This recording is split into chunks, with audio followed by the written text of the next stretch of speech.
Hey everyone, this is Laura Gadenik with Laura Gadenik Astrology, and I'm here to give you the astrology for the week of February 22nd through the 28th, 2021. So, this is a week where we can kind of take a breath. We just got done with some pretty intense astrology. Last week, just to recap, was the Saturn Uranus square, the first of three. And remember, Saturn is the planet of order, structure, systems, rules, regulations, what's already in place. And Uranus is the god of chaos, disruption, freedom, innovation, change. And with these two planets in an intense square all year, there's kind of this theme of disruption to the norm or innovating what's been in place for a long time or you know big change essentially. And last week we saw major storms in 25 states of in the US. And especially in Texas, what we saw was a state not able to help its people in its state because Texas wasn't connected to, they privatized their energy or their power. So they couldn't be helped by other grids around them in other states because they chose many years ago to privatize their energy or power source. And so clearly that hasn't been clearly that isn't working, right? So that's like a prime example of how this Uranus Saturn square energy is playing out. Saturn is like, well, but we've always done it this way, and uh, you know, it's better for profit, whatever. And Uranus comes along and is like, no, no, no, this isn't really this isn't working for everyone. This privatization of energy might be working for like three people, but look where it's got us. We have to innovate the system. It can't stay the same.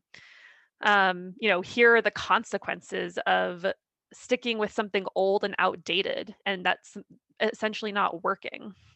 So, yeah, I just thought that was an incredible kind of reflection or manifestation of the energy. And once again, it's not like these things on Earth are happening because Saturn squared Uranus. It's just a reflection. Saturn Uranus square is reflecting this kind of chaos that's happening here on Earth. Um, you know, and this change that really needs to be done, right?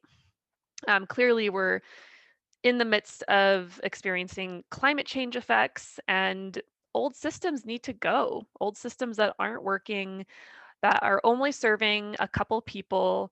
Um, we're starting to see the impacts. And I really think the Saturn Uranus square is reflective of that. Saturn can be this like stubborn, um, stick with it no matter what planet. And sometimes that's good, right? Like there's two sides to this. There's the side of like, maybe it's good to commit to something, to stick with something, because Saturn does promise good things and lasting satisfaction through time and age and commitment. So there is one side to it, and it's not like you want to just disrupt what you've been working towards for like a prize you see in the distance that's like an instant gratification thing, right?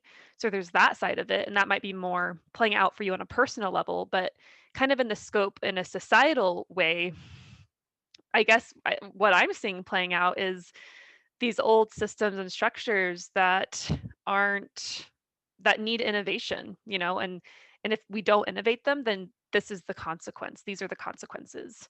So anyway, so that's pretty intense. This past week was pretty intense. Crazy weather in 25 states, and then the whole thing in Texas. This week we can definitely take more of a breather. It's going to be more relaxing. I mean, this is a week where we have a full moon in Virgo. So full moons are a time of building up to something. There might be just in general, like on a personal level in your life, might just get a bit busy and a bit maybe even overwhelming. Things might start happening. Um, Full moons are times of culmination. It's peak period of the month. So like feeling a bit overwhelmed is very normal. Um, even having like insomnia issues. I know I struggle to sleep during the full moon. But anyway, the full moon's later in the week on Saturday, the 27th. I'll get to that. We really start off the week Wednesday, the 24th, with Mars and Taurus making a lovely trine to Pluto and Capricorn. And this is kind of the first positive aspect that Mars has made during its entire time in Taurus.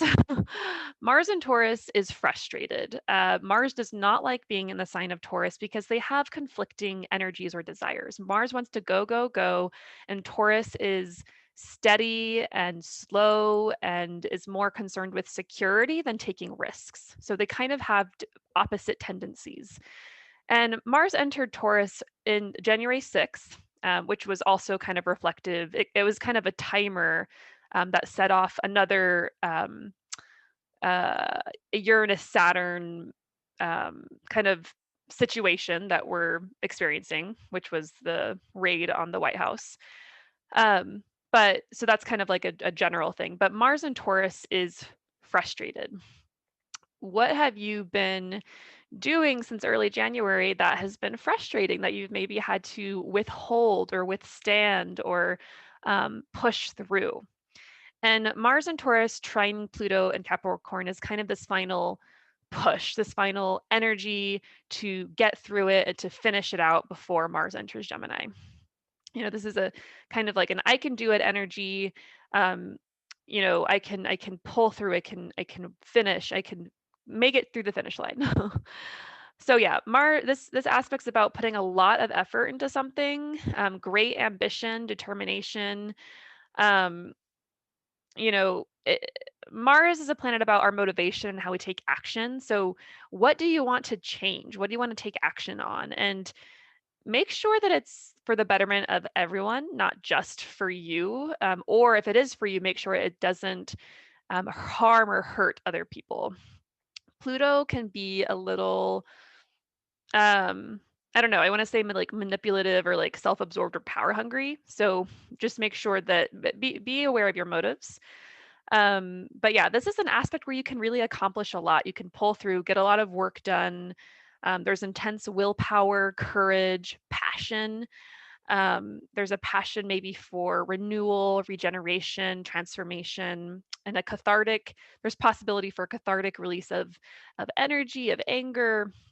So yeah, that's pretty positive. Wednesday the 24th. Thursday the 25th, we have Venus moving into Pisces. Now, Venus feels really good in the sign of Pisces. This is a lovely, lovely time for Venus and for all of us collectively. And when Venus is in a sign that she likes being in, that she feels comfortable in, more Venusian things are possible. More Venusian qualities are accentuated in your life. Venus is a planet about relationships, first and foremost, attraction, unity, beauty, pleasure, fun, creativity, um, peace, harmony. She's all of these lovely, lovely things. And in Pisces, it's really a time of pleasure, luxury, beauty, relationships, lovers, fun. Romance might be heightened, creativity might be heightened. Pisces is a sign about dreams and imagination, compassion. There always is some sort of like spiritual connection with Pisces, or spirit, like connection to spirituality or mysticism of some kind, or other worlds. There's this quality of longing, of yearning for what others might deem impossible. Pisces is that dreamer. So it's a time to enter dreamlands, fantasy lands, magic. Might be your kind of a quiet, relaxing time. um, Venus and Pisces, like I think of like fantasy books being a good Venus Pisces thing. Might be harder to stay in reality during this time, so don't, let yourself be carried away by the magic. Um, Once again, Pisces is a very compassionate sign, so this might be a time where you're feeling more compassionate towards others, towards the world. Um, so much so that sometimes Pisces energy can be taken advantage of because there is this like really um, this inner kindness that is kind of like cosmic love or cosmic kindness. But it should be a really, really, really lovely time. And it's kind of also Venus in Pisces means that Venus is getting closer to the sun. And whenever a planet gets close to the sun, I think within 15 degrees, the sun's rays kind of block that planet out. So a lot of these Venusian things or themes will be more subtle, quiet, maybe behind the scenes, and may not be as noticeable or as strong. So just something to think about. The same day, the sun makes a sextile to Uranus. So Uranus is a planet about, once again, chaos, disruption, change, but in positive aspect, more of the positive qualities of Uranus come out. So freedom, innovation, changing things up. And this is a really quick aspect. So it's not like a huge deal or anything. And sextiles are pretty subtle as well.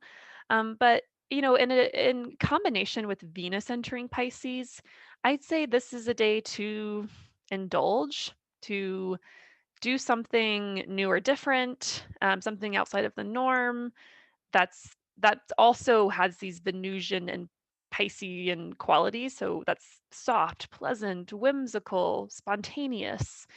Um, Simultaneously, the moon is in Leo on this day, opposing Saturn and Jupiter. So you know, there might be this like slight pull or like tension underlying, and maybe like you have a bunch of stuff to get done. Saturn in Aquarius, you have responsibilities, but the moon in Leo just wants to be a kid and play and wants to be creative. And so it's kind of like, like I need to do these things. These are my responsibilities, but I don't want to and I don't really feel like it. So that might be like some of the tension there on Thursday. Overall, it's going to be a lovely day, I think. And then Saturday, the 27th, there is that full moon in Virgo. So, like I said before, there's that culmination, things coming to a peak or to a head, heightened energy, heightened activity. It might be feeling a little bit busy. Um, it's a good time to, in the midst of this like dreamland, where because the sun and Venus are in Pisces, which is, non-linear, magical, not super organized fantasy land. Virgo is kind of the opposite. It's more about organization, systems, and editing, getting rid of what's no longer needed, cleaning things out, um, upgrading your kind of the systems you use in daily life. This is very Virgoan. So this is a good time in the midst of this kind of like fantasy dreamland to get organized, to get detailed, clean things out, work on something that requires precision or exactness. Because the next couple weeks after that, we're going to have a lot of emphasis on Pisces, so there might not be as much opportunity to um, get your shit done, basically. um, so yeah, that's the week. Pretty nice overall. I'd love to hear how it goes for you if you feel like commenting. Otherwise, I'll be back next week with another astrological update. Once again, I'm open for consultations if you're interested or curious about your chart or how these planetary aspects are playing out in your chart. That's like one of my favorite things to do. So let me know. Otherwise, I'll be back next week and have a good day.